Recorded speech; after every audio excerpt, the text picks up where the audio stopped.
chaos isn't a pit. Chaos is a ladder. You guys know who said that? Because I don't. I have no goddamn idea. Some jerk, probably. Some jerk without the guts and the wherewithal to get the job done. And guys, I goddamn did it. Many years ago, my grandpapa sent me on his knee. Said, Little Snark, one day you're going to have a show on the internet talking about television, your very own. And don't let anybody get in your goddamn way. And I'm proud to say, I took his advice. I've never forgotten those words. So I may have let slip to the good folks at Disney what young Daniel thought of Moon Knight. Also, I may have also suggested to Dave that we watch Blockbuster, knowing that television program is so terrible it will legitimately drive him insane. Of course, I thought he'd only watch 1 or 2 episodes. That's all it really takes. He watched the whole damn thing. Man's mind is now poisoned. I'm sure he is resting uncomfortably in a mental institution. But now it's time for the show to reach its full potential. No more super people. No more meddling teens or space guys or incestuous dragons. Now it's time to give the people what they really want. Cooking shows. Programs about real estate. British game shows. An episode by episode rewatch of CSI Miami. And of course, every episode won't be complete until one of my shirtless retellings of my NCIS New Orleans fan fiction. And now there's no one to stop me. No one!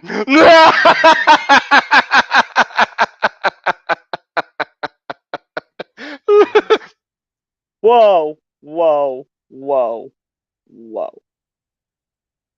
We cannot have a show where you sit here and talk about cop shows. One, there are way too many cop shows. You're going to get lost.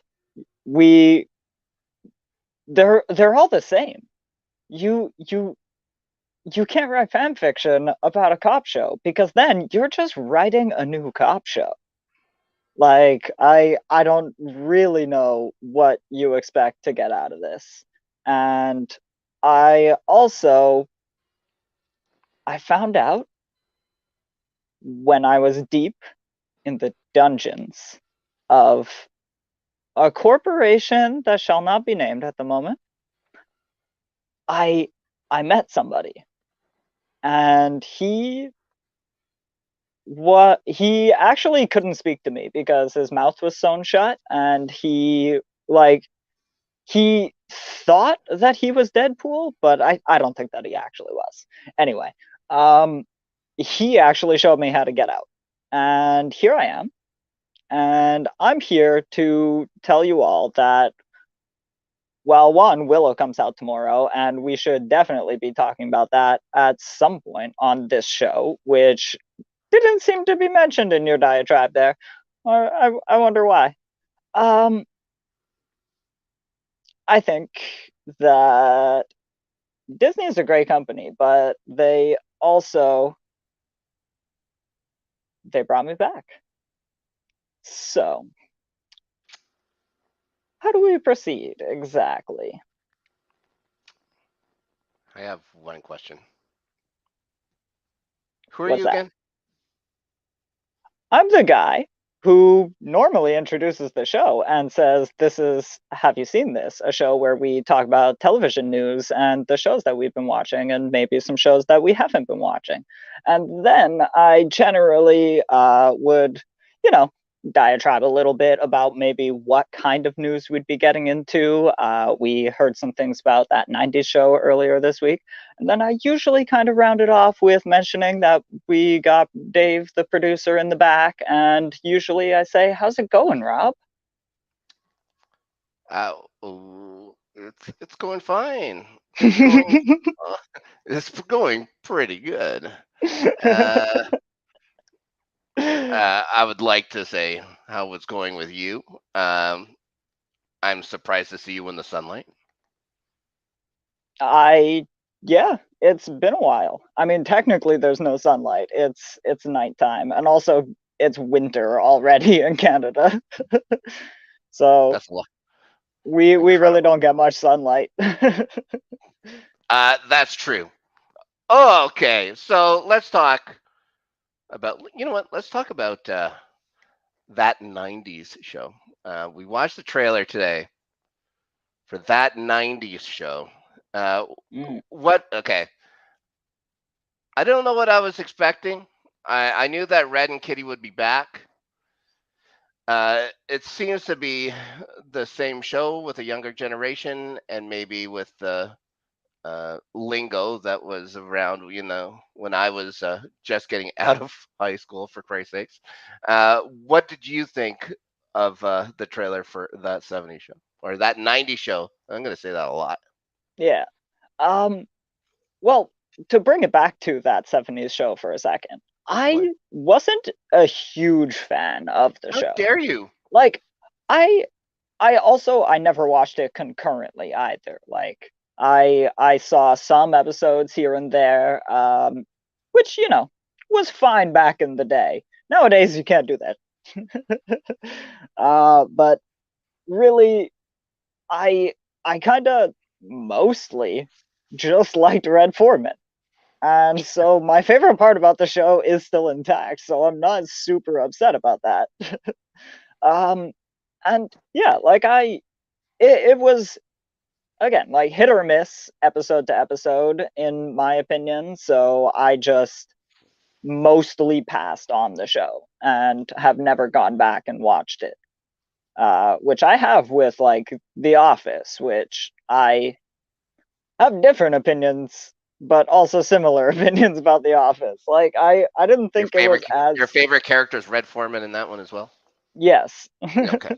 No, but like, I didn't think The Office was as good as I thought it was going to be. Like, my expectations were too high. But Hmm. um yeah, I was just never a fan of that 70s show. And but it was entertaining enough, and I watched this trailer, and I got this one a lot more because I even understand the 90s diatribes. I have several older brothers who are multiple years older than me, so they actually grew up in the 90s. And so I have a lot of that just, like, handed down to me.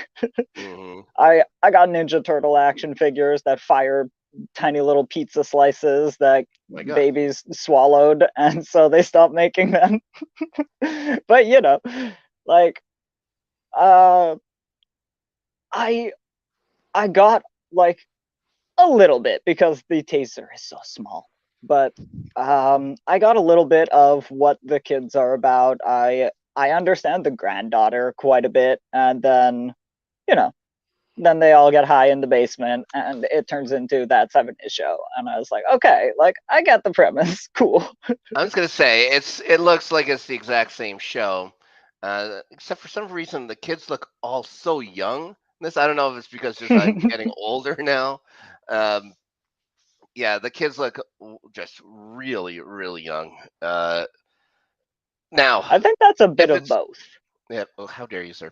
I now the one thing I was thinking is that if it looks like the same show, the last few years of that '70s show sucked. Mm. So if it's just a continuation for the last few years of that 70s shows, oh my gosh. Also, it's the thing with characters like Red and Kitty is that they could be in the show for 5 minutes, and that's all you need. Mhm. Are they going to be, are they going to be putting a lot more baggage on Red and Kitty to carry this show with all these green actors? Though you go to that '70s show and all those actors were green. Look up, they've all done pretty good. The less we say Yeah, about Danny Masterson, maybe the best, but all the rest of the kids have all done pretty well with their lives. and that's what I was actually going to say was like when I said it's a bit of both. Is that one back in the day we casted much older people to play high schoolers. Hmm. I mean, when you look at that 70s show or Freaks and Geeks or even Buffy the Vampire Slayer, I believe Charisma Carpenter was 28 or 29 when she What? was Cordelia Chase. Oh my god. Uh, And like basically like we used to cast a lot older to play a lot younger, and two younger actors have not gotten a lot better in some cases, we'll be honest here, but also they have gotten a lot better in leaps and bounds in the right setup and with the right directors and all of that, like so I think it's a bit of both, like the actors are younger, but also back then the actors were actually much older. They were just playing 17-year-olds. yeah. Well, I think Mila Kunis was only 14 or 15 when she Yes. started that show, so she was a kid. Looks to be about the same age as the rest of these kids. Like when I say these kids look young, like they look legit 14 years old and stuff like that. So Mm. I'm not looking to see Saved by the Bell or anything like that. Those kind of hijinks. But they're getting high and they're doing the spin or whatever Yeah. around the table. And also, here's another thing. It's been 20 something fucking years. They've never changed anything out of that basement. It's the same basement. Have absolutely not. Have you been to anyone's house who grew up in the 80s or 90s? Every piece of that furniture is still there. Hell, the carpet is still there.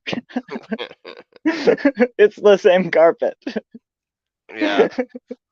Plus, how would Uh, she feel fucking like digging around the basement finding your parents' old bongs? That'd be pretty gross.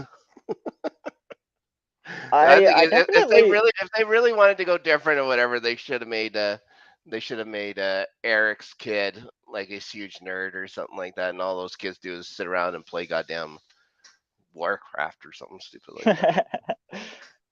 That'd be uh showing.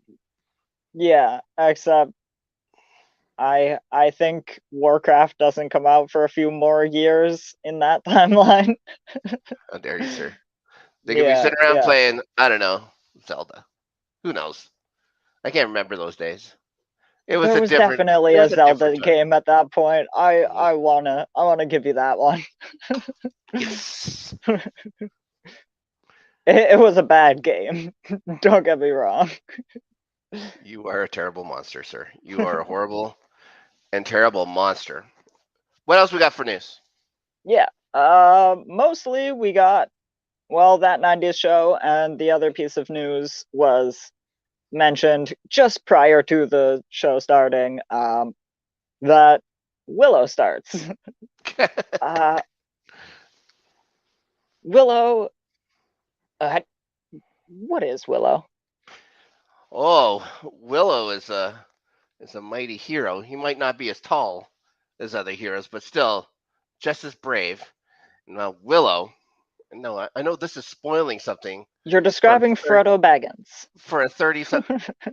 No, because Frodo is in it to destroy something, and Willow's there to save something. He saved this little human baby from this evil queen that wanted to kill her so she could take over the kingdom and blah blah blah blah.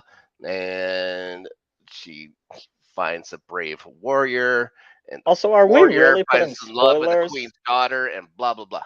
For 30 Are we something year old really stuff. putting spoilers over a 40-year-old movie? How dare you? How dare you say 40? You monster. You When frigging monster. Anyways, did it yes, come out? 1987. I want to say 87, something Okay, like that. okay, okay. So give me that. 35. Give me that. Give me the 5 years, you bastard. I was gonna say, uh, you know, and you sure you? Oh my God, you sure you want to push Disney? You sure you want to push Disney right now? It wasn't Disney at the time. Oh, I can make fun of Willow. I can make fun of Lucasfilm Willow. I can't make fun of Lucasfilm Disney Willow. oh, okay, that's fine. Disney's Lucasfilm's Willow. Have you seen any other trailers, anything like that? Is there anything about it that interests you? As I someone who's saw, never watched any of it. yeah, I saw like not like a trailer. It was like the sneak peek that they did about a year ago. It was for like a D23 or whatever sort of presentation. And what it really reminded me of, oddly enough, was damn, CSI Bridge to Miami. Terabithia. Oh, Which is honestly one of my favorite movies. Now that I think about it, I love that movie, and now I'm how about sad. this? Oh my I have never god. seen that. I've never seen that. I don't Bridge even to know what it is. Terabithia is this like childhood love story about these two kids who kind of build like a fantasy realm together in their mind in a tree fort, and they fight these like these creatures off, and then they have lots of fun and they crown themselves and blah blah blah, and then well, spoilers happen and tragedy happens, and it's an amazing movie and so sad. um but anyway, uh it was like the fantastical nature that really drew me to the trailer that I saw, because I like cool little fantasy realms. Right. What was that guy's name? I'm Was it? not going to pull the author's name, but he wrote this book, a series of books called the Xanth series, No idea. and they were fantasy Books. books based This on isn't. Have puns. you read this? This isn't. Yeah, Have you read this? this is Have You Seen We've. This? And And if there ever is a have you read this, I will burn that goddamn show to the ground. the problem with Xanth is you couldn't make a series out of it because most of it was just based on the pun work, and the puns don't come across as well visually. Like, Okay. yeah, their Grim Reapers were called nightmares, and their horses that Mm. Piers Anthony. See, I wasn't gonna say Piers Morgan because I one knew That's why. that was wrong, and That's the two first one that didn't jumped want to into my bring head. that up. It's like Piers Morgan wrote those books. Uh, but yeah, it was the dumbest friggin' series, but it's what really drew me into fantasy as a genre, and that's what I'm looking for. Is just, I mean, incestuous dragons aside, um, like I like my fantasy to be whimsical, and that's what Willow seemed like to me. Is Oh, just proper there's whimsical fantasy. yeah. Yes, Willow may be a little person, but there's people even littler than Willow, and one of them was that guy from Mrs. Maisel. He's Mr. Maisel there. Goddamn, why Hmm. can't Kevin Pollock. Kevin Pollock was one of them. I don't know if he's in this one at all. Yeah, it's a quest. There's questing. There's definitely the fantastical elements to it. There's no, you are a monster, and this is why you have no more corporal form for saying ridiculous things like that. Uh, Willow is Warwick Davis. Yeah, and he has this whole village, and yeah. There's a lot. There's a lot to it. I was, and I think was this Ron Howard's first. Well, this is Ron Howard's film. I don't know what he has to do, if anything, with the television series. Hopefully, he has quite a bit to do with it. They're not making another Solo right now for whatever reason, so he has some time. Uh, yeah, and it looks like and it's not What would they call redoing the it at all. sequel to Solo? Duo? Duo. Yeah, that's the right one. It's called Duo. It's how he meets Chewbacca. God damn it, that's actually good. He already met Chewbacca.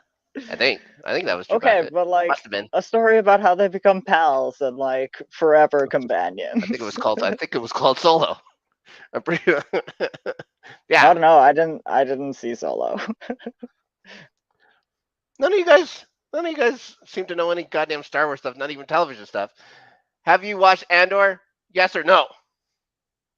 Andor. That's Yeah, I that's the knew. one about the guy from the That's the one thing. prequel that I didn't see, right?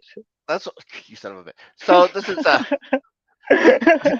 so while Disney was busy holding you in their caves, they bother to not show you the Disney stuff, or they just replayed How I Met Your Father again. That kept you in line. Oh man. Oh, Blockbuster or How I Met Your Father, which is a better series? There was a discussion. There was a discussion with this. What is the worst show that we've watched? I think it's Oh still man. I think it's still How I Met Your Father. But yeah, it was close. It was way closer than I thought. The same year, getting two of the worst shows I've ever seen in television history. What was Awful. that one we dropped? Which The one? superhero one with Oh the yeah, wrestler. Guardians of the Galaxy. Yeah, fuck those Guardians. Oh Yeah, my that god. was With so bad. Diamond Dallas Page. Okay, so when you're using 1980s VCR board game technology, uh, and your lead actor is DDP, you know you're in for a shit show. And it was shit. It was awful. Oh man. It was worth checking out, but wow. Oh my god, the Pentaverate was so good. Yeah, I don't know what this guy's problem is. It's not even a real human body or anything. But How Pentaveret. dare he trash Canadian treasure. May he always remember Michael Myers' penis. May he remember it forever. I still want Mike Myers to play Michael Myers. Too meta. One Too day, meta. it'll happen. It'll happen for me. Way too meta. He They should have. almost looked like him. I was gonna say you should have At this point. William Shatner should be Michael Myers. That would be pretty funny. That's meta as well. All Barry, right. So what have you watched? instead of shows that we didn't watch, Hmm. we can cover some things that the show has covered, but I was also watching along in the meantime. Hmm. Quick hits. Part of your We got punishment. She-Hulk. Okay. Yeah, so I really enjoyed She-Hulk. I thought like I liked that it was different, honestly. This and again, I find a lot of Phase 4 to be them trying new things, and obviously they weren't going to nail the television genre out of the gate right away. Like, uh, they weren't a television studio until that point. um, and like I think they're getting better over time, and I think uh, most of She-Hulk was super entertaining and really funny. Like that's my quick review. Yeah, I really enjoyed it as well. I think they friggin' nailed the ending. I just love how meta it was throughout. I loved the fourth wall breaking. Everything about She-Hulk. It was just fun. It was just another fun show. It was like everything that Moon Knight wasn't. It was fun Oh, and and entertaining. since I won't take that bait, definitely. And Hmm. also, since neither of you have watched Orphan Black, what did you think of freaking Tatiana Maslany. Wow. Maslany, Yeah. Canadian award-winning actress Tatiana Maslany. I really did like her. Honestly, I wish she had been nominated for lead and supporting Emmys because she played so many characters in Orphan Black. Some of them were leads and some of them were supporting characters. Like, I thought you were talking about She-Hulk, and it's like, have no, they no. started doing that? She gets nominated for Jennifer and for actual She-Hulk. Yeah, and there is so much to it. There's parts that really made me happy, like seeing cousin Larry on television again, Larry Appleton from Perfect Strangers. So I was so excited about that. The villains were fun. Yeah, She-Hulk was. I love She-Hulk. I thought it was great. Not my favorite MCU TV show. I still probably prefer Ms. Marvel definitely over it. I really love Ms. Marvel. I really liked Miss Marvel too. And yeah, like it's hard for me like to knock the show, but it's also hard for me to place it into like such a high position because I've liked a lot of the D plus shows that have come out so far. It What did you think of Moon Knight? oh, it's Moon Knight is definitely not in my top 5. How many shows have they put out so far? It's not in my top 7.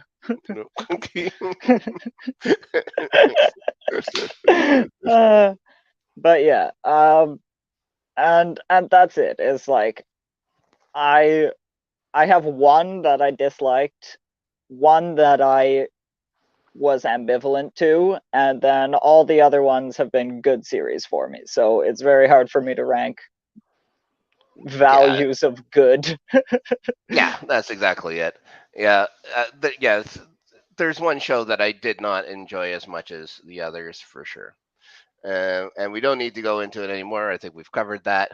I think you've done some time for it, I believe. Yeah, and I think okay, I think I would put it maybe third. I think Miss Marvel was my favorite, and then freaking Hawkeye has to go in second because I just loved Hawkeye. Like I love the entire Home Alone vibes, and I love the Christmas story. I was gonna say, are you gonna rewatch it? Are you gonna rewatch it for the Christmas season coming up here? I think I might, honestly. Now that I think about it. Nice. Really fun, and really does seem like one of the more bingeable ones. Whereas like I liked Miss Marvel because it came out week to week. Like those feel like separate episodes. Whereas yeah, some of them feel more bingeable and like, oh, this is just a big ass movie. One of my favorite things with any kind of superhero shows / movie and stuff like that was when the character can find actual joy in their powers, and you just feel that throughout Ms. Marvel. That's why I have it so high. Yeah, I would think, yeah, for me, like Captain America and the Winter Soldier, or sorry, Falcon and the Winter Soldier. Spoiler alert. Spoiler alert. Would probably number 2. No, I just because I really love Sam Wilson as a character, and Falcon was one of my all-time favorites. So get to see more of him. It was fine by me. Any other? I'm trying to think. Yeah. Oh, we got so many things. Superhero? Did you miss any more superhero stuff while you're in the hole? I don't think I missed anything super. I mean, there's actually a few DC things, but like I cannot get my hands on Titans right now, and I might kill somebody about it. What do you mean? Have they started doing Titans again? Yes, Titan season 4 is like airing now, and it's available on HBO Max, but it's not available on goddamn Crave. Lousy Americans. Goddamn, I never knew. Yeah, and it's not available on Netflix where all the other seasons were. I'll say one thing about Titans. I was surprised about how much I enjoyed it. That is a show that I did not expect to get into. I wasn't like when I was a little kid, I remember the comics and stuff like that. Mm. Like it was good. Um, I never watched like the cartoon or anything. Of course, I was way too old.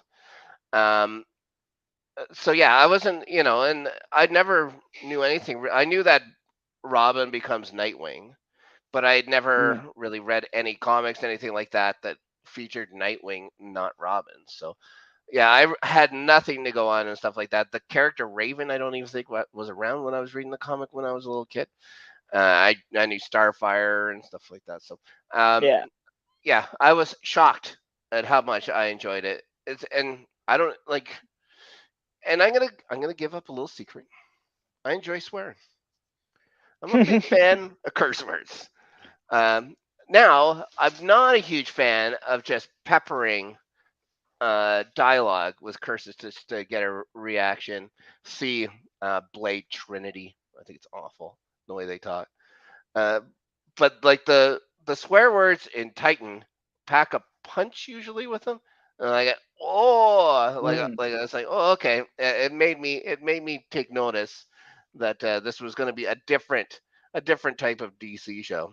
And then of course leading into Peacemaker after Titans comes out.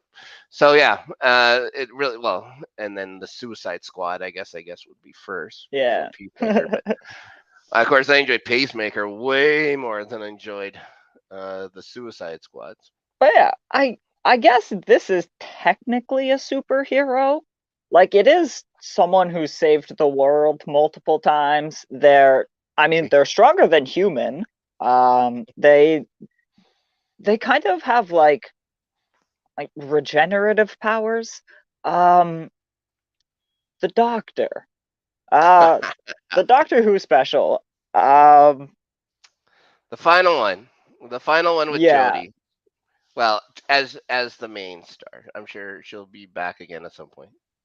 I really goddamn hope so because I felt like kind of Jodie a little bit like drew a short straw of like being a new doctor, like new doctor, new companions, new showrunner. Like Hmm. all three happened all at once, which is not something a lot of New Who uh have had to deal with. Yeah, and Ten, and like Chris Chibnall even and her David had. Tennant had Rose. Yeah, that's true. Uh, yeah, Chris Chibnall at least had experience with Jodie Whittaker before because of Broadchurch, obviously.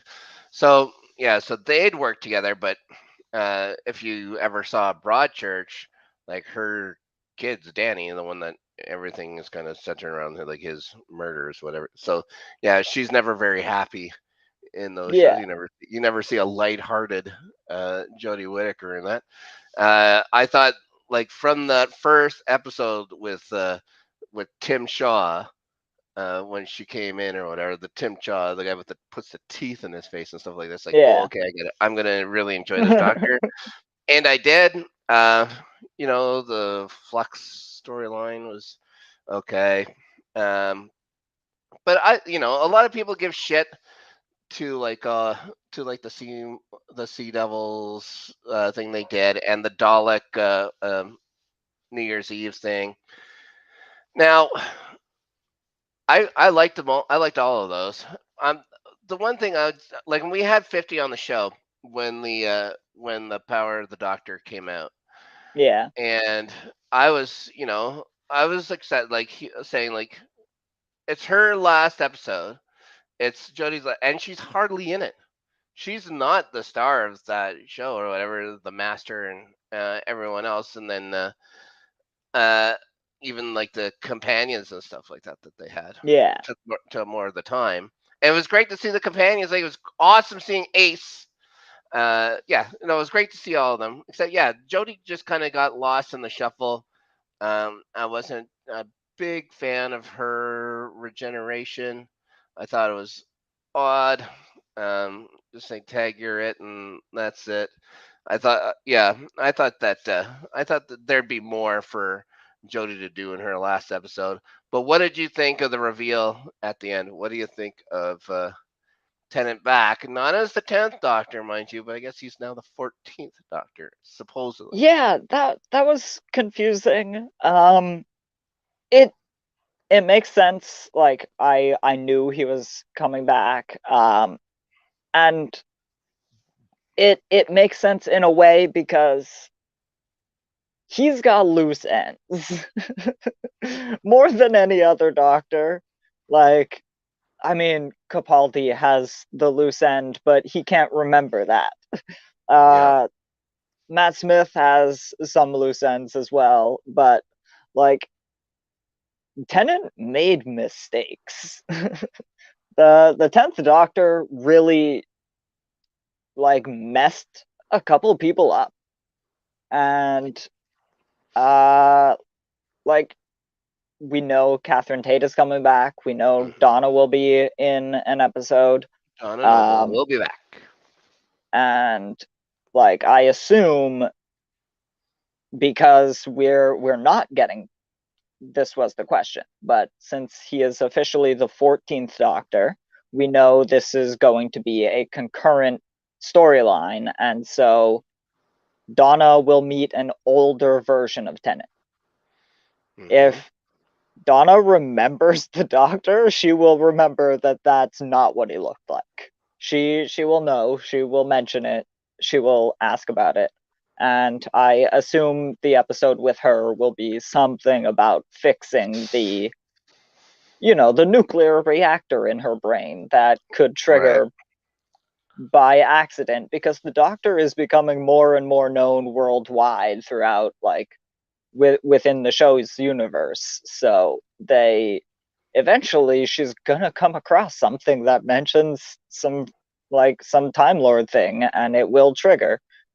So I assume either it will, or he's going to fix that before it does, and hijinks will ensue. And I believe they said he's doing three. Is it three episodes that they're going to do with this? It's going to be Yeah, a three-story arc. Um, I I heard think there are like 50. 3 longer episodes, which Right. I made think. me a little disappointed that Jodie didn't get the same treatment. But Well, um, they did give her three. Well, they gave her the two specials or whatever. yeah. Yeah. Well, she So, had three specials, I well, believe. well, Except the third this one, wasn't she the third wasn't in one. much. Yeah, she wasn't really in her own, her own regeneration. But I found Uh, the other two, she really did have like a very powerful like presence and also effect on the episode at large. So you know what? I felt Some less that Jodie didn't go out as well. I think this some master was introduced very well. Yeah, I like the Masters as Rasputin and stuff like that. Yeah, it's Yeah. awesome. Um, yeah, a lot of people give shit and don't like that Dalek Groundhog Day style of episode there. The first special before Mm. the Sea Devil. And I loved it, and I love Aisling B. Maybe that's the thing. Like I think Aisling B is hilarious. So anytime I see her, I'm gonna be pretty excited. But yeah, I didn't understand. I didn't understand some of the shit that people would just give Jodie's Doctor. I thought there was great episodes in it. So I don't know. Maybe I was just more of an optimist when it came to Doctor Who stuff. Now, one thing here's a something that 50 was saying is he's saying like the he's the one who knows all the bad guys and stuff and going back and forth. There's this mad monk or something like that. And he's saying maybe he did something to trick the Doctor, and that this isn't like the 14th Doctor. This is actually Shooty's Doctor, but he was just put through a Oh. disguise or something like that through the thing, and he doesn't know that yet. So yeah, fit like everyone go back to watch that special. Yeah. Have you seen And this I've with their seen good friend some, 50 Shades of Geek? Because he goes through it and he knows this fucking Doctor Who shit, guys. Holy hell! yeah.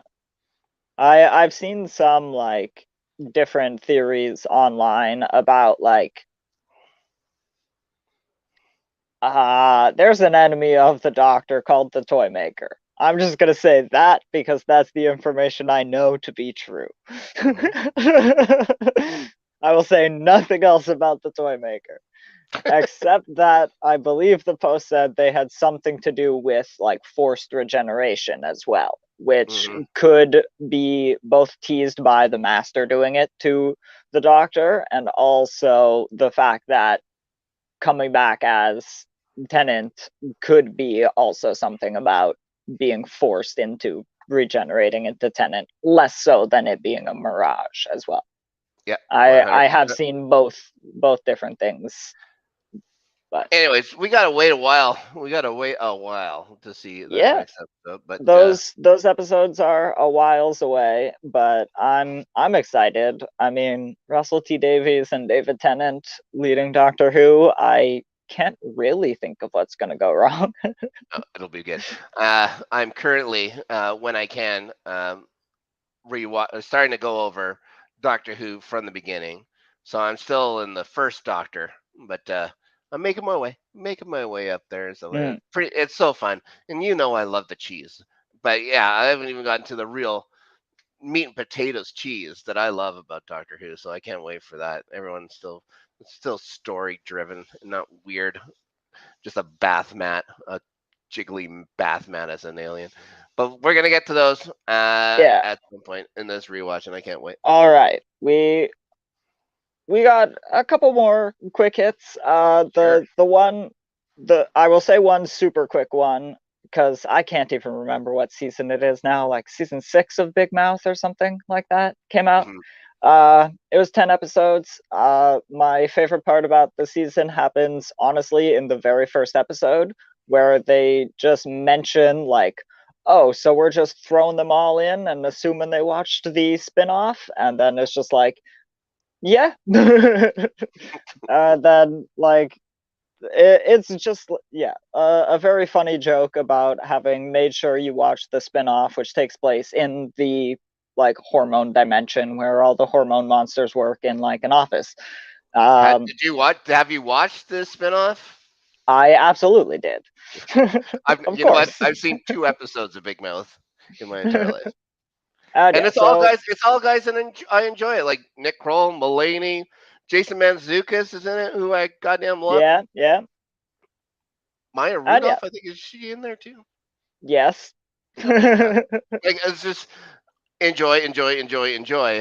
And is it just like because it's a cartoon that I just can't go for it? I don't know. Mm, It's something that never grabbed me. I've heard a couple of songs or whatever they've done for this show that I thought were funny. There's things to it that yeah. I think are funny. I just haven't pulled the trigger on watching the series.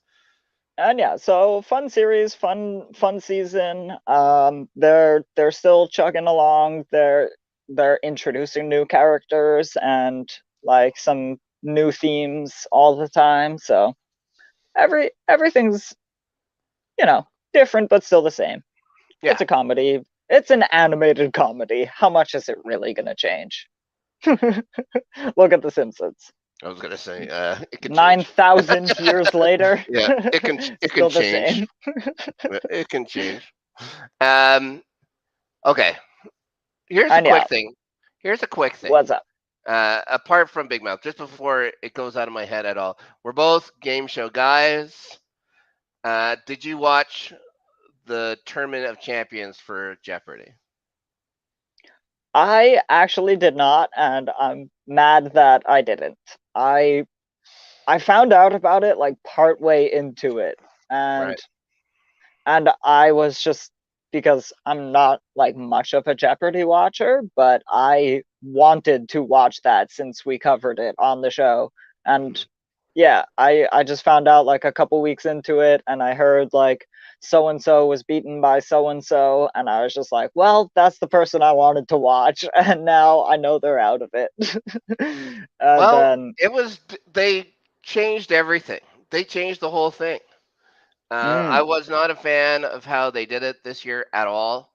Um, I guess because they had such big mega winners, they wanted to make sure that they all got into the second round by default or something like that for some reason. mhm. Like even Ken Jennings had to go first round, go up against people. So, but anyways, yeah. So they all had an exhibition match that meant nothing, just so that they could play. and the young Canadian won that. But going in, so usually the tournament of champions, it's a 2-day final. It's a 2-day total points final.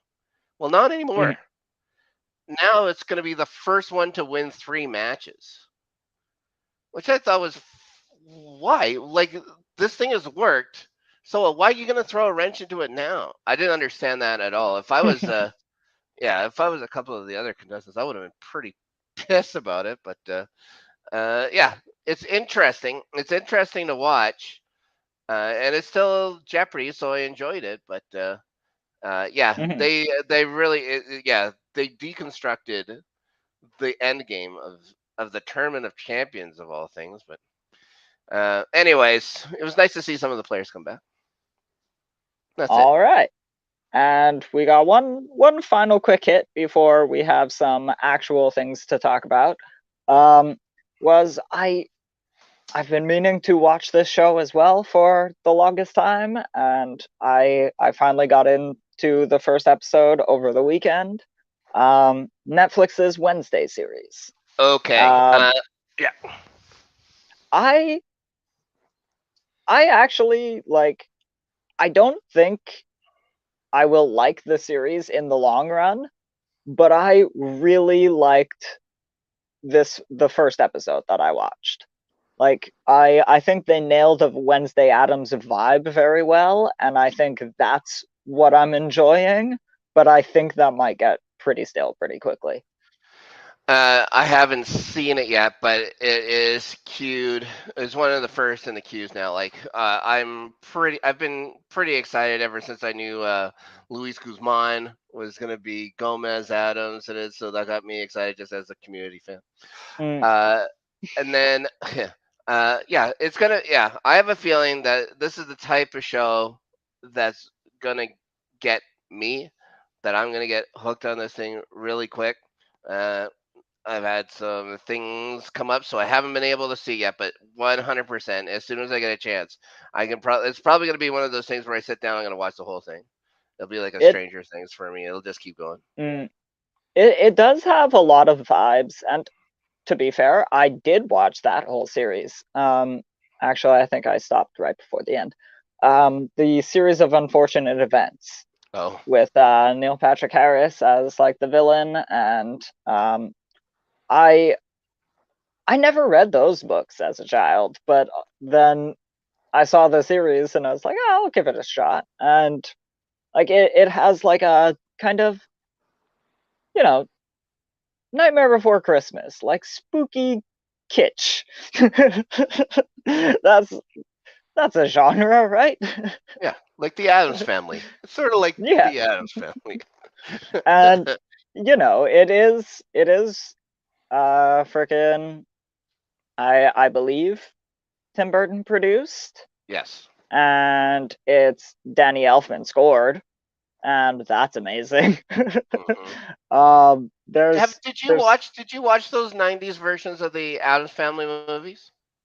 I definitely saw the '90s ones. Right. um, I I have not seen every Adams Family's property because I found out there are several that I had never heard of earlier this week. Really? But also Oh, I heard that there was like a cartoon movie and stuff like that. But there's uh, two cartoon movies. wow. There's two cartoon movies. I believe I'm there's thinking of two the one with TV series, and then Raul Julia and Doc from Back to the Future. Christopher Lloyd is Uncle mm, Fester. I remember that. yeah, Angelica Houston, I believe, was Morticia. So yeah, they yeah. had a lot going for them, but they were hilarious. I loved those movies. MC Hammer did the goddamn theme to one of them. Like, it was not the And yes, my favorite moment from the episode so far was Wednesday playing a cello, and hmm she's playing Paint It Black, and Danny Elfman scoring Paint It Black over like a bunch of different shots of different like characters going about their business is just like one, again, nailing the Adams Family vibe, and hmm two, like this song is amazing on its own and just haunting when played by Danny Elfman. Yeah, it's a lot of fun. Yeah, I Um, can't wait. and I will definitely watch some more episodes. I don't know, again, don't know how long like the little, I don't want to say too much, but like something happens to Wednesday and then she's trying to, go about her business and people are getting in her way, and I'm not sure if that is going to hold up very long. Well, um well, I was gonna say if it's about her almost trying to murder people, that is a Wednesday thing. That oh is no, true, that true to she her does that character. multiple times an episode. Yeah. Yeah. Multiple times an episode, and it's great every time. Perfect. I have liked all of the crazy Wednesday shenanigans. But then yeah. Brienne of Tarth, Gwendolyn Christie. Nice. She plays like the headmaster of the school that Wednesday goes to, and her character seems interesting. She apparently like went to school and was roommates with Morticia, and so like yeah, basically like, oh, I know all of your little tricks because I knew your mom, and then yeah, so okay, let's do Inside Job first, and we'll close out the show with our incessant ramblings. Oh boy. Um, but Inside Job, have you seen this at all? No. It's it's again, it's an animated show, so I'm not sure Right. how much you're going to jump into it, but it's more in the Archer vein than the Big Oh, Mouth okay. vein. Okay, All right. Yes, I'm a uh, Archer guy. That's one thing I've actually watched. at least like again, not drawn like Archer. Archer has amazing fucking art, but Mhm. um Inside Job is a series about Cognito Inc., which is, imagine the CIA. Now imagine an even more secret CIA that works within the CIA. Now imagine an even more secret CIA working within that one. And they also work for the shadow government. And the shadow government is run by the robed, omniscient, maybe beings that control the globe. Oh Um, boy. yeah, and so The the Pentaveret. series essentially, kind of, you're not on the wrong street here. Um, and so it's about this girl, Reagan Ripley.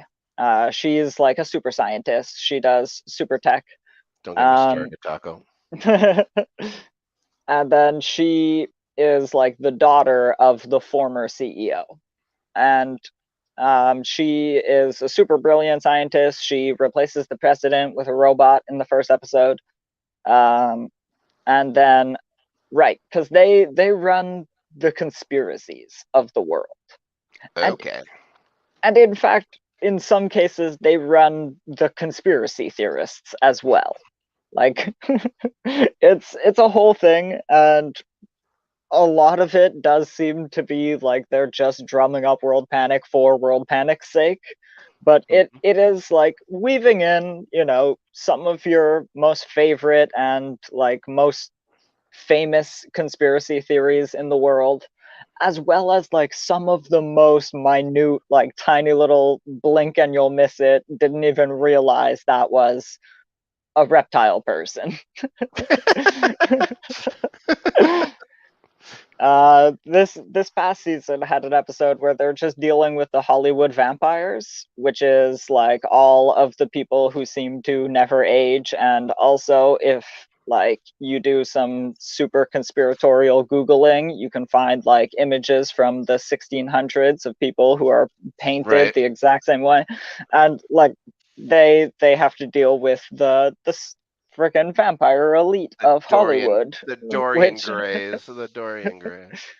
yeah, and they're led by Leonardo DiCaprio. Nice. And yeah, so really, really fun series, and Is it like a Netflix mostly show?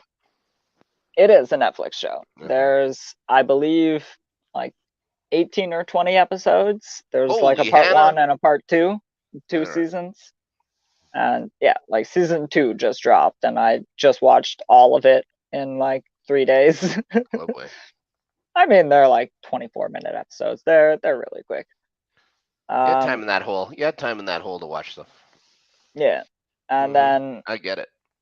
oh, they have an alien mushroom, who like spits out psychotropic spores, and basically like the funny joke there is that this is the mushroom the CIA created LSD from. And how do you get The this mushroom? CIA created well, I mean the CIA didn't create LSD, but they bought the contract for the production of LSD. But that is a true fact. God bless him. And Moon Knight was great. That was not a true fact. Oh my god. uh, so yes, we have a show that I needed to talk about. Hmm. It actually works perfectly with this episode that we've put out, where we have some person trying to steal the throne. And we have somebody who was promised a prophesized savior.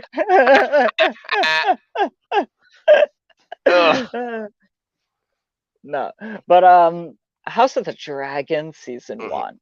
Sure.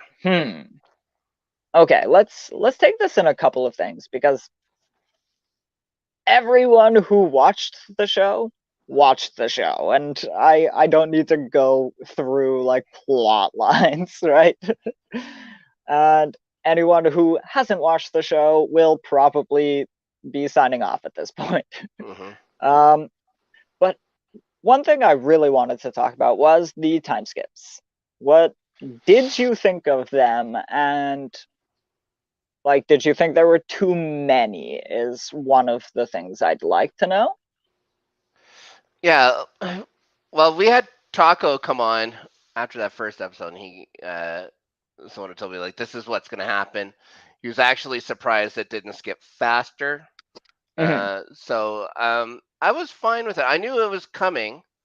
I knew like it would skip like 3 years and stuff like that. I think when it went from when they were still kind of young, teenage looking or whatever, to becoming more adult looking and stuff like that, that was a big jump.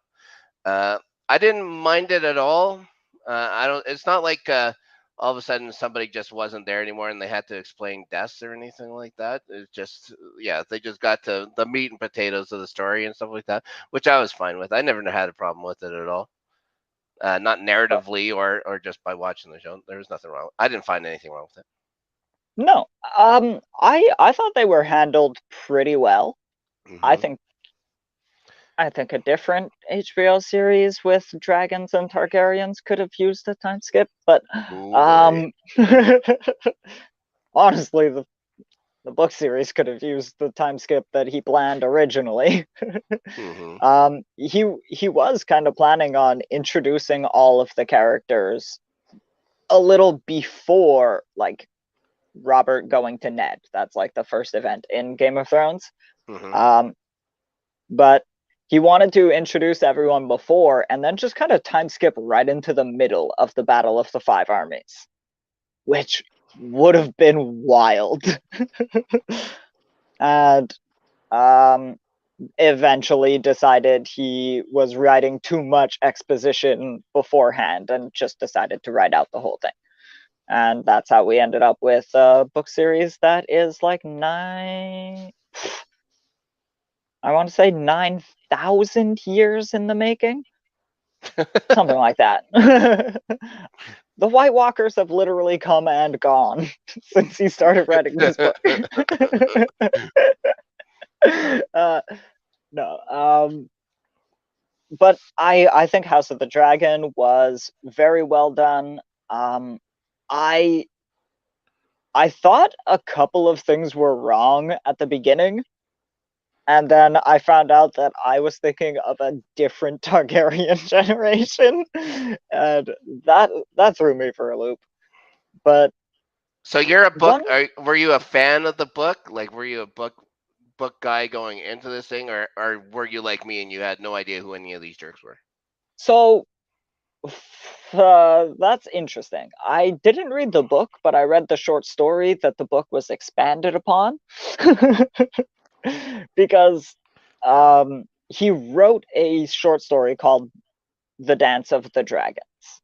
Hmm. And it is basically from the point that this series just ended to the end of the Oh, dance. okay. So like And where the season just ended. All right. Yep. yeah, so like I actually know what is coming. Right. And like the thing that happens in the last episode when like the thing that triggers the war, that happens in the short story as well. Okay. And then so I know of all of these characters. I know Alicent Hightower, I know Rhaenyra, all of that. Um, but I didn't get all of the way through Fire and Blood. And then when the series was announced, I actually put the book down and was like, I actually don't want to read it. I want to read it afterwards. Hmm. And but Fire and Blood also covers everything from Aegon the Conqueror to wherever the hell it leads off. It's 150 of the 300 years is the book. I think the last guy's name's Pete Stevens. It's definitely not Pete Stevens. It's Bran Stark because he has the best story. His name Mike Turlingson. He's a waiter at one of those Tony Roma's restaurants they have I down there. did I did the other day watch the Honest Trailer from Screen Junkies, Sure. and their House of the Dragon one is very funny because they do not cuss on their channel, so there's a lot of bleeping in that trailer because it's Game of Thrones. But at one point, like they're showing the prophecy and the dagger and saying like freaking Aegon's dream, blah blah blah, and then they're just like, no, all it needs is a Stark with two working hands, and it's Arya just stabbing the Night King. It's like, we didn't need any of this. You're okay. One other big question, and then I have, you know, both. It's kind of a rose and a thorn Oh, on the series as a whole. Um, what what did you think of it? It seems like such a like a Game of Thrones season 8 move, honestly, to have Viserys like, oh, Aegon will make a great king, and uh, like, I mean, they have to at some point in season 2 have Alicent admit she knew he wasn't fucking talking to her. Like, there is no way. Aegon is such a fuck up. yeah. That's just a. I think that's just. I thought that was poorly written. I think it's a bad trope with just Yeah, the misunderstanding, the simple misunderstanding that blows up or whatever. I've never been a huge fan of it, but at least with this, this got it's going to help us get to where the story needs to go, which is everybody fighting each other and dragons and biting and fire and stuff like that. So mm, yeah, when I saw it, I was like, oh, come on. But I didn't let it upset me or like or accept my enjoyment of the show. I still enjoyed it. It's just like I wish they would have been able to do something better with it than just do the oh, I'm delirious and I thought I was talking to my kid kind of thing. Yeah, yeah. yeah, it's not great. Like, I wish he had said Rhaenyra Yeah, and then that would have yeah, her and just then like narrow her eyes, turn away, and then just like keep talking to him. Everything the same, but just add the acknowledgement that she knew he wasn't talking to her. It is. But Allison It's isn't like. Are they supposed like? And again, I think we're talking with Taco about this. I don't think we're supposed to see Alicent as evil, right? We're not supposed to see one oh side or no, the you other are. side. Are you? I mean, in the I book, thought it was about. I thought it was okay, about. They both aren't great. again, like in in the series, there's debates to be had, and like they did aim for that, but no, in the written tale of the Dance of the Dragons, it is mostly well, not needless, but it is a power grab for the throne and the power of dragons by the Hightowers. Hmm. And it has to do with, it probably has to do a lot with the faith. The faith of the Seven are based in Old Town, or used to be based in Old Town. Now they have the Great Sept of Valor, but back in the day, they're the original, the Stony Sept, where I believe that's actually where Aegon the Conqueror, the original, Aegon 1, was crowned, was in Old Town, or, well, anointed at the Stony Sept. And so, like, the faith and also all of the maesters. So, all of the education and all of the religious zealots all come from uh that's because Fire and Blood is written by a maester. If you open the first page of it, it says it's written as an account written by a maester. And um, so is A World of Ice and Fire. And so there are certain, and on purpose in some cases it's to explain plot holes that he's written himself into, but in some case there are actually like threads that he weaves into random things and then has unreliable narrators lie about them. And that, again, very helpful writing trope for things that you've forgotten about or written yourself into a corner for, but also great writing trope because people like want those threads and they're gonna follow them. And when the person gets to follow the thread to a conclusion and then it comes right later, they get even more satisfied, like because they're like, I thought that was gonna come into play and then it did, and I was right and they were wrong. But yes, I and maybe Fire and Blood written very pro green because it's written by a maester, but I know Dance of the Dragons, I'm not sure, but it Yeah, very clearly shows that that. was gonna be my question. Like, yeah, because they said like I know that Fire and Blood is written as almost like a history textbook. They were telling me, Yeah. but if this is a short story, if Dance of the Dragons is actually a short story, who from whose point of view is the book written? Or Well, yeah. by saying it would it give up too much shit? Well, the book is written from the point of view, well, like, again, it's written as a history text, Okay, but so it's written in the same style. yeah, and it's written as if it's observing things and taking facts from, actually even worse, it's a secondhand account because Okay. it's one maester reading the words of another maester who lived 100 years before him and kind of compiling a lot of different notes from the different maesters all around the friggin' continent, and then writing this kind of history on the Targaryen dynasty, essentially, is what the Hmm. book is. The short story was also kind of written as, but much more, I would say, much more Silmarillion. Like, it Okay. was kind of written like this thing happened. Like, Yeah. it seemed like a much more like reliable text because it seemed more of an account rather than a story of them, you know. And but no, Alicent Hightower is one of the most evil people in the Seven Kingdoms. Ooh. she makes Cersei Lannister look cute.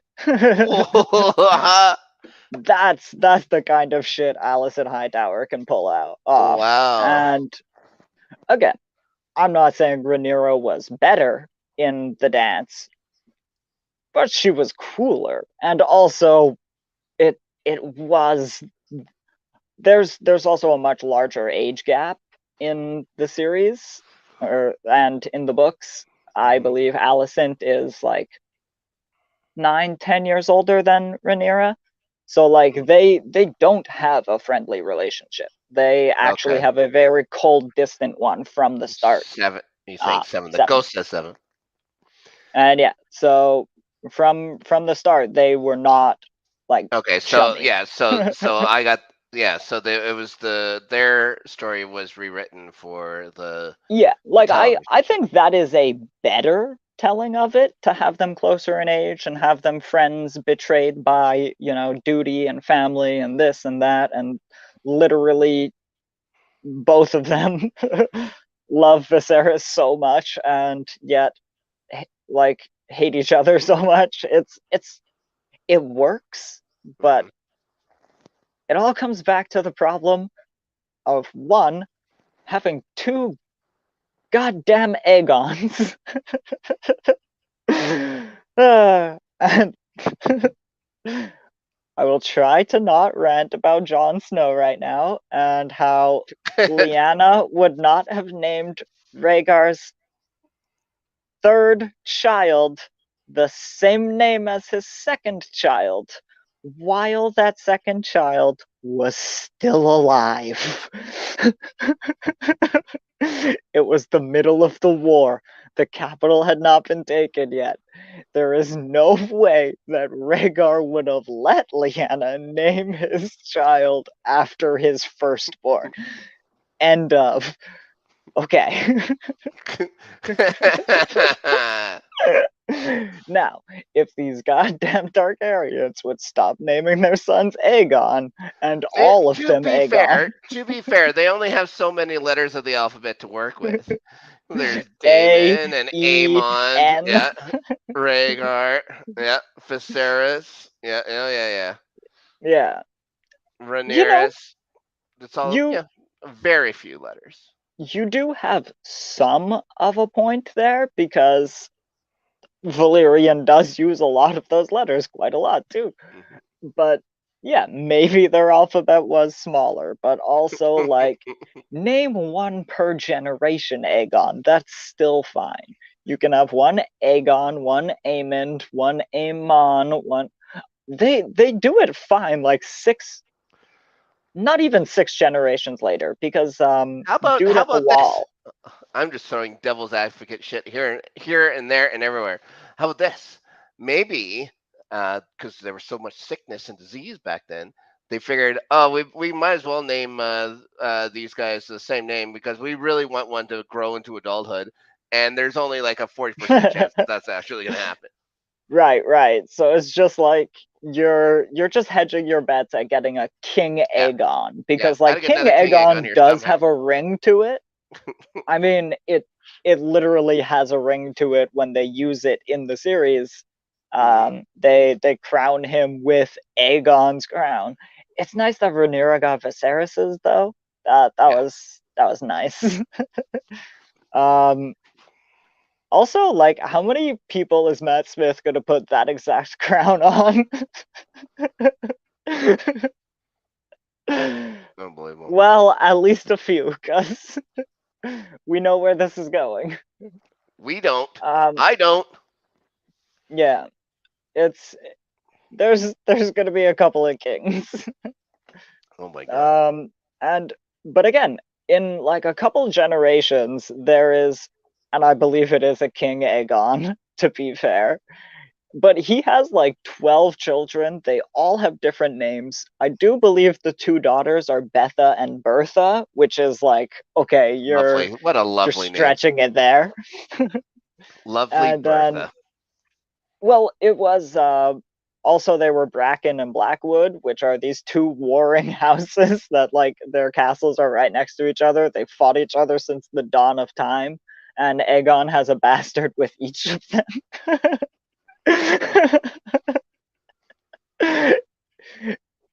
He's basically the English king who did the same thing. He's that's his like real life namesake. Oh my god. And he has several bastard children and then legitimizes them all on his deathbed as he's dying and then dies. Nice. That's nice And of that him. starts what will eventually be one of their later series, the Blackfire Rebellions. And that's where the bastard offshoot clan of the Targaryens goes to war with the Targaryens. These Targaryens They're seem not like they're even all a bunch done of jerks. civil warring. What a bunch of jerks. This is just their first civil war. They, I believe, have 6 or 7. What? Yep. They don't even have time for it anymore because they aged everything up, right? Because it's only 130 years before Danny. They're saying in the thing. No, it was. I believe they said like 170. I don't know exactly what the count was. I thought when she was. Oh, maybe it was. I thought when she Dave, was you are born, it was 170. technically right.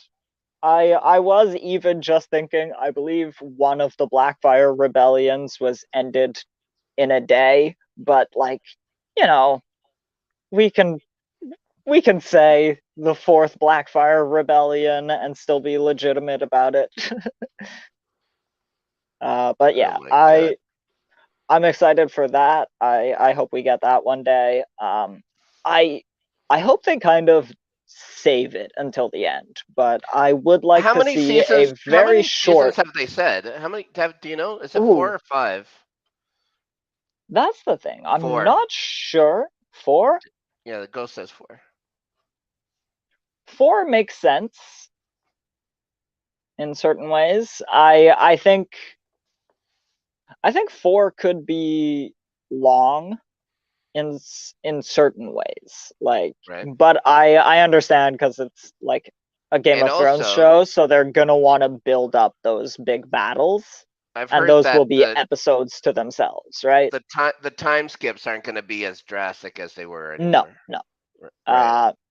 I assume they might have 1 or 2 more, um just for different sake, because like, nothing really happens at this part. It's only freaking talking and whispers and staging the next stage of the war, like things like that. But yeah, it's 4 seasons sounds good. I was hoping, especially when they were originally talking, they wanted to do like anthology kind of series. Right. And I was hoping they were going to lean that route, which would have meant we get a much more condensed version of this storyline. We would not have had the time to. They probably would have just kept the age difference because we don't have time to introduce the friendship. So we just have them age different, cold, distant relationship. That's easy to do in 3 minutes, right? Yes. 7. Oh my god. And it's because they were originally thinking of an anthology series where they would do 1 or 2 seasons on different stages of They do the it like Targaryen dynasty. it'd be like Fargo is or whatever, so they would just base everything around one storyline per season or whatever, and then just go on to something completely different. Yeah. Yeah.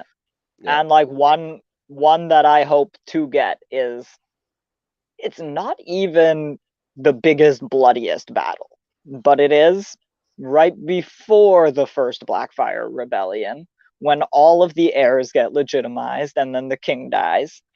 I want that series because it is a bunch of people just sometimes literally stabbing each other in the back, vying for power. You know Because what? by those I wonder days if they don't have anybody dragons anymore. has any Targaryen ever used the word please. Would that change everything in history if they would said please or use their freaking manners? All this bloodshed could have been over. I believe Dany says please to Viserys in one of like the first 3 episodes. Oh, well, there you go. He's like mouthing off about something, and she's like, Viserys, please.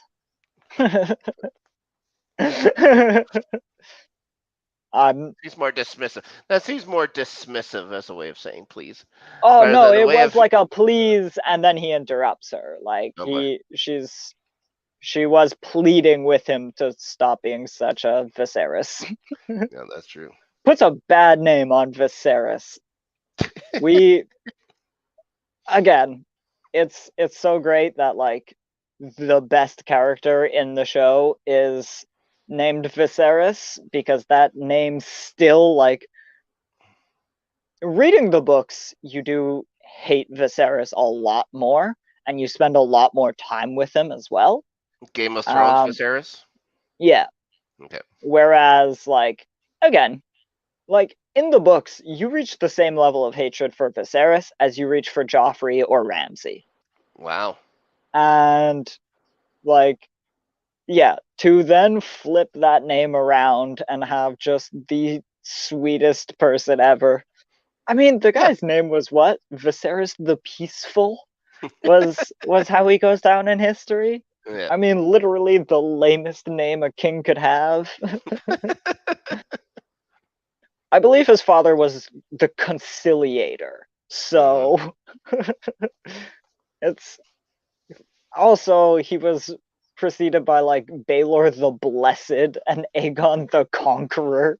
Even Maegor the Cruel was Yeah. like, Maegor the Cruel. Oh, that one.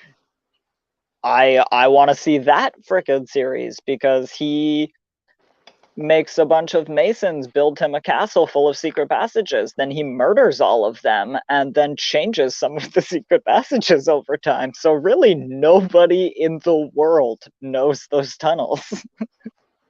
I want to see the show about Pete the Dude that we talked about earlier. But Yeah, that's yeah. way in the future or whatever. Pete the Dude. All he does is just hang out. And yeah, he just like digs up that dagger one day and he's just like, huh. Does And hot he knives. uses Does hot knives with it. it. And Red Foreman shoves his foot up his ass Yeah, because exactly. he's like, you're doing hot knives on his stove. Full circle. We brought it full circle. We have. You don't smoke dope in my kitchen. Get down in my basement. And that's when you find out, like, clearly they knew this whole time. Oh You're yeah, not they knew. fucking slick. And yeah, the one thing that I need to mention before we sign off was the honestly, like, it was too much. I loved a lot of the parallels to Game of Thrones. Like, I mean, literally shot for shot remakes of a lot of different scenes. hmm um there was one in particular that made me so upset, because the context was profound in Game of Thrones and was just not in House of the Dragon. And it's Daenerys and Rhaenyra landing on Dragonstone. One of them is taken from like this shot of the beach, and one of them is taken from like this shot of the beach.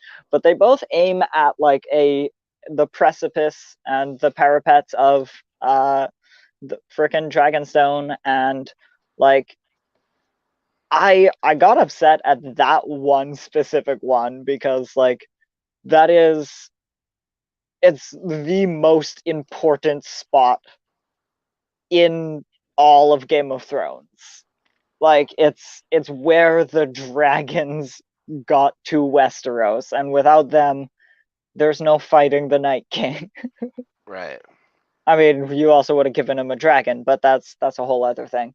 That's true. I What did you mean, think of seeing? What did you think of seeing the drift mark and the driftwood throne and stuff like that, and all the Valyrians?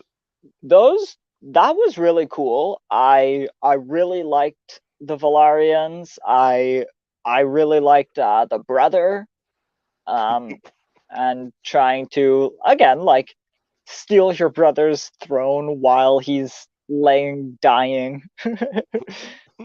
freaking super Game of Thrones going on.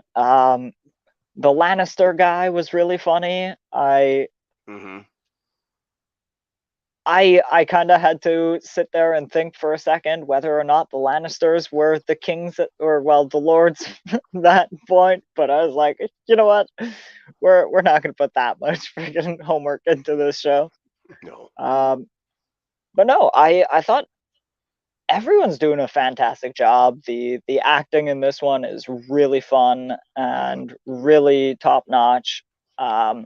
This whoever that casting director is can't lose their job, and if they do, everyone should hire them.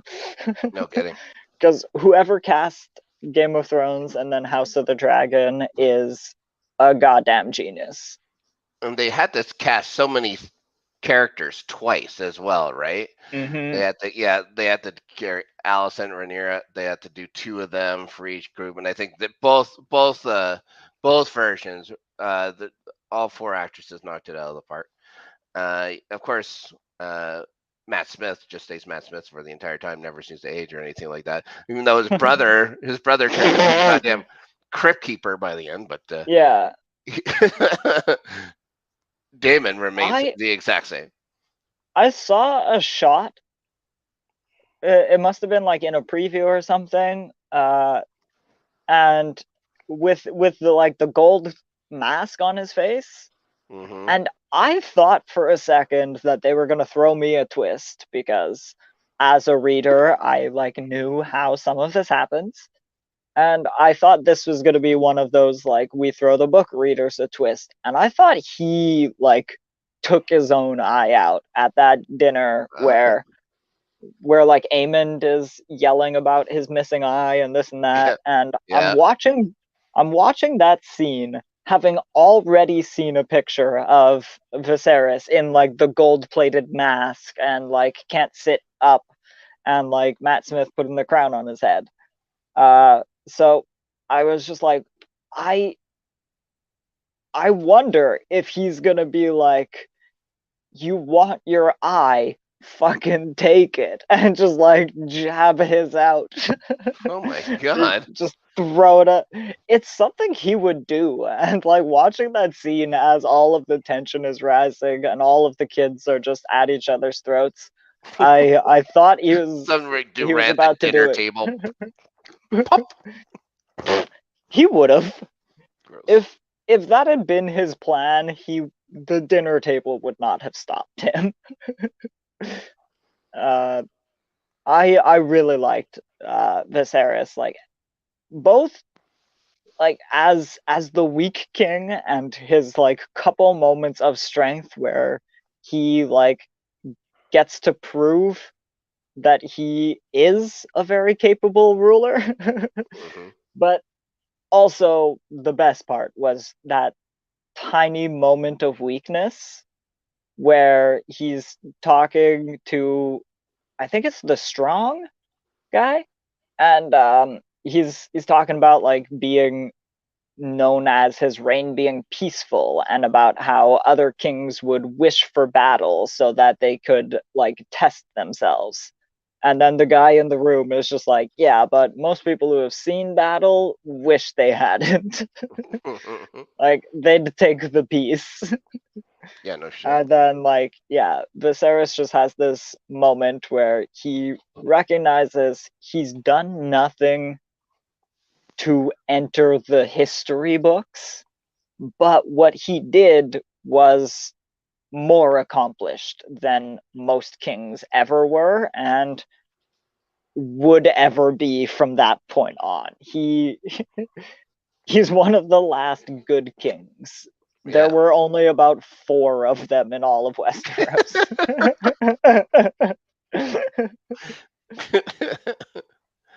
Would that include Aegon? Was Aegon considered a good king? um The first Aegon? he actually was. Okay. He did conquer everything, but Yeah. back in the day there were like it His name wasn't even wasn't 7. Aegon the Helpful or Yeah, Aegon the Neighbor. it also wasn't 7 kingdoms. It was more like 300 or so. Oh boy. And like constant squabbles, constant uprisings, constant usurpings, this, that, the other thing.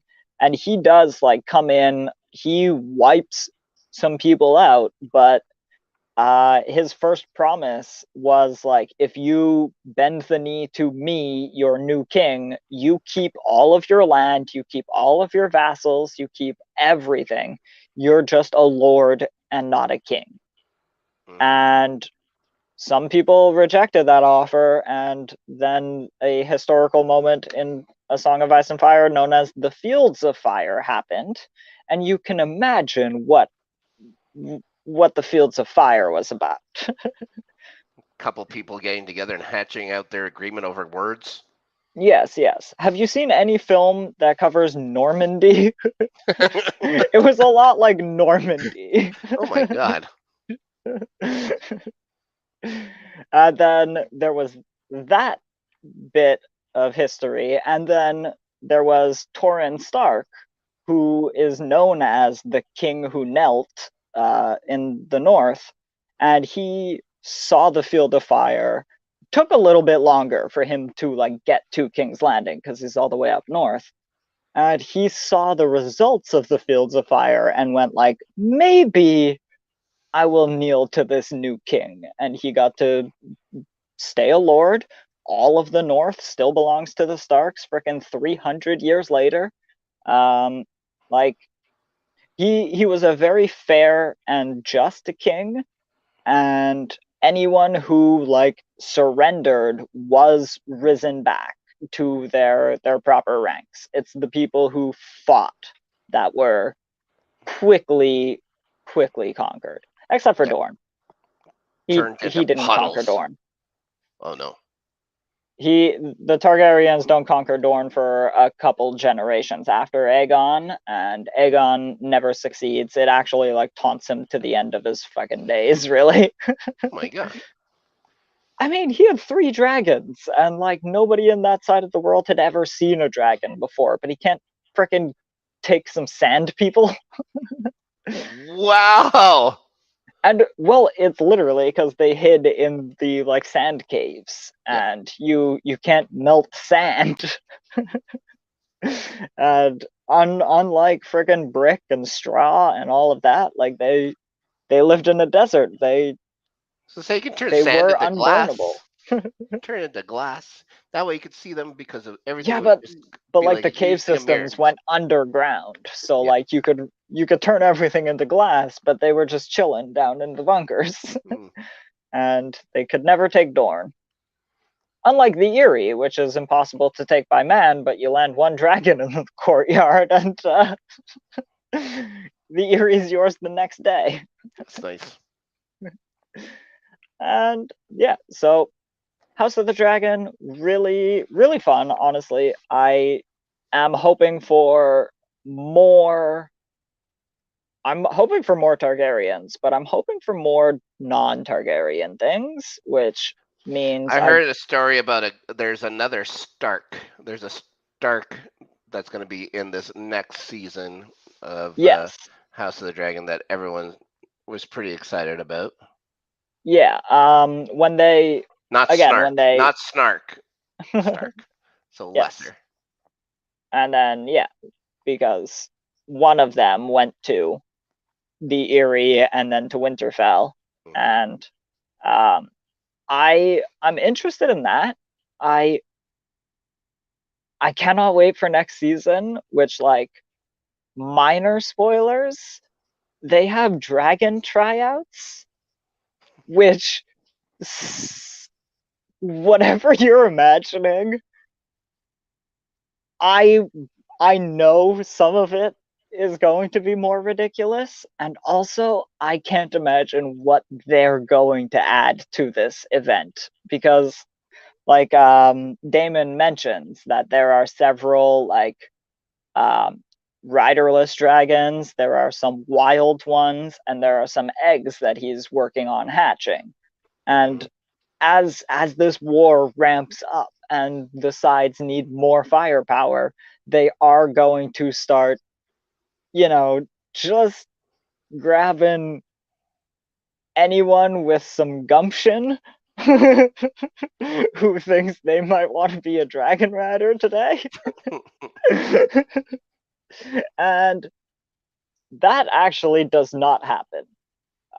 There's this terrible character in the books called Quentin Martell, and he journeys to From Marine From to, Thorn. yes, to treat with Daenerys, and then he decides, since he has a little bit of Targaryen blood, that he's going to try and ride one of her dragons, and it cooks him alive. And I hated Quentin. I love pretty much every Dornish character except for Quentin Martell. I thought he was boring and lame, and then his chapter was super boring until he was melted in his armor, and then I was happy again. That's Monster. again, I really like all of the Dornish stuff in the books and felt very bad when they omitted pretty much all of it from the TV show. And then they didn't even give me my one moment. Oh boy. Why didn't they melt the kid? Just a child? It's only a I child? mean, he wasn't a child. He was like Rob's age. So, 18 in the series, 15 in the books. Right. So maybe he was a child. You are a monster, sir. But yeah, there are some very interesting ways people become dragon riders, and I'm very interested in for their characters to be introduced. And once their castings get announced, I'm gonna be, basically judging it immediately, and then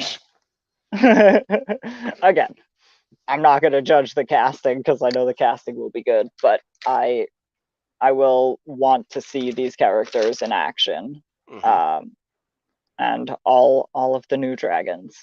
They promised me 17, I believe it was. Oh my god. We got a lot of dragons. We didn't get 17 of them yet. No. We had a pig dressed up as a dragon. I thought that was funny as shit. That was really funny too. Yeah. I thought him stealing the dragon at the funeral was such a ballsy move. But Especially one word, and this whole thing never starts. One word, and that whole thing never starts. And especially because we literally saw, like, a car. That's it. like but in that episode. Oh no, I meant when the kid steals Vhagar. Oh yeah. Like at oh man, I can't remember her. Is it Lena? Or is Lena the child? Oh wow. Lena, Bela, and Rayla, something like that. Famously, Yeah. I would get the names pretty mixed up. I got towards the end, I got most of the right ones down, but forever I call Allison Hightower's dad. I kept calling him Notting Hill because I remember him from being Notting Hill. That is really great too. Mm-hmm. I cannot remember her name, and now that's gonna make me annoyed. But yeah, she rode Vhagar, and oh my god, that is the most, like, one of the most tragic scenes ever. Like, obviously they couldn't make a dragon cry because that would have looked terrible. Yeah. But you could definitely like imagine that. Dragon. Yeah. Vhagar literally rode to Westeros with Aegon. Vhagar is so old. Like in that series, Vhagar is about like 200, like very close to. Well, he was there with Vhagar, or with Aegon the Conqueror. That's one of Aegon the Conqueror's 3, right? Yeah. Balerion, Vhagar, and I want to say, yeah. I want to say Caraxes, but that might be Matt Smith's. There's a lot of dragons. They have a lot of confusing names. A lot of them use the same goddamn letters as all those Targaryens. A lot of them are going to use the same names. There's only 8 or 9 that you can use. Yeah. By law. About that. All right. They only have like 6 letters, so you're gonna. Yeah. It's okay. There's probably a Targaryen somewhere who's just named AE. It's just A. Yeah. That's all their nicknames. A, No, that couldn't be B, their nicknames E. because that AE is in all of their names. That's true. It's in Daemon. It's in Rhaenyra. It's in Jacaerys. It's in all of them. We can't. A is not a nickname. You can be gone. It's just your name with A removed. So it's gone. Mund. Neris. Viserys. Oh yeah, Viserys is like one of the very few. Mhm. He has a weirdly unique name. Mhm. Oh, it's because it's from Visenya. Visenya was Aegon's sister wife, and his other wife was Rhaenys, and that's why. Because between Aegon, Rhaenys, and Visenya, you're not gonna get a lot of difference. Yeah. All right. That about does it. I am obviously not done talking about dragons, but I'm done talking about dragons for now. Oh boy. And wow, this was fun. It's very fun to be back. It's breathing very fun to fresh air. Breathing fresh air. It Not in was just a also very fun people to make pit sure anymore. that you don't take over the show and run it into the ground with cop stories. Ew. I don't know. You guys are gonna Look, miss it wouldn't be a bad show to just talk about cop shows, but I think it would get pretty procedural. Okay. How dare you? All right, and with that, I think we're about done here. Do you have some stuff to plug? Well, all throughout the World Cup, I've been with my show Starting 11 over on the Let's Get Ready Network. You can catch it on its audio files or whatever you get your podcasts. Be coming soon to YouTube. There's going to be a channel, LGR, the highlights. You can look at this beautiful face a couple times a week doing that.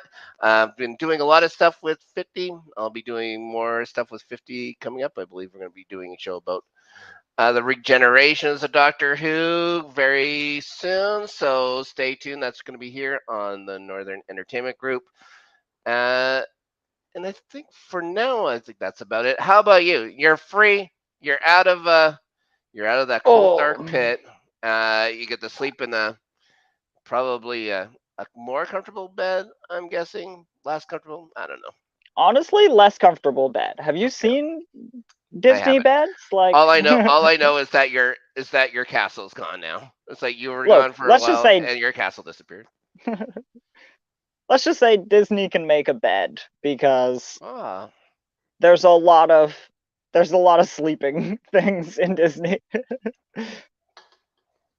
unbelievable. Yeah. They built their empire on at least 2 sleeping princesses. Very. Oh my gosh, sounds awful. So, like, they needed to make a, comfortable mattress. Serta fresh. Certified. Oh my god. Okay, these I'm gonna call the cops again. I don't care. I'm surprised I've never heard certified as an actual Serta ad. That was rough. I upset myself. Trademark it. Yeah. I at the moment cannot be found very many places other than here, hopefully, every most Tuesdays, This is a Tuesday. Yeah, every Tuesday until I say something bad about some Disney show and then they try to murder me again. But luckily, Secret Invasion's coming. Secret Invasion's coming. So what if it's here already? Are you sure I'm Dan? That answers more questions than it asks. Secret Invasion is coming indeed. Oh my gosh. Am I a Skrull is the real question. That's what everyone needs to be wondering. Oh boy. And yeah, so until then, until I find some other shows to pop up on and invade, I do actually have a couple of people I want to talk to about that very shortly. But until then, you can find me here, and you can find me on Twitter at Corrupted Canuck. That's corrupted with a K. The Canadian way. Yes, the true Canadian way. No, the Schmodown way. And yeah, that'll do it for me. I'm Dan, and for Dave in the back and Rob, we thank you. Have a good night, and we will see you next week.